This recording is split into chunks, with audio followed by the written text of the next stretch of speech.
Officers from a UK medicine regulator raided 2 sites in February during an ongoing investigation into a criminal network that manufactures and distributes unlicensed weight loss medicines, also known as skinny jabs. The Medicines and Healthcare Products Regulatory Agency stated that the operation, which targeted farm and residential properties in Lincolnshire and Nottinghamshire, resulted in the seizure of nearly 2,000 doses of unauthorized weight loss medicines, including retatrutide, tirzepatide, and peptide products. The agency added that officers also confiscated manufacturing equipment, suspected pharmaceutical ingredients, packaging, and commercial vehicles. Lincolnshire police stated that the raids followed reports of people becoming ill or seeing no results after purchasing the medicines. The MHRA warned that illicit weight loss injections can contain untested ingredients, incorrect dosing, and contamination, which pose serious and potentially fatal risks. No arrests have been made, according to a Lincolnshire police release issued a day after the raid.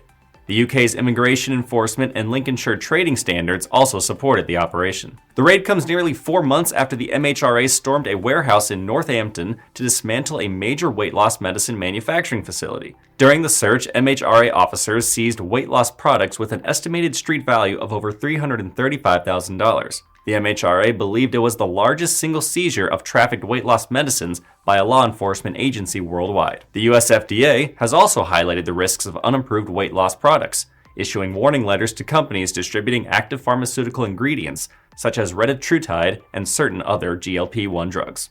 I'm Noah Beilstein. This is Manufacturing Now.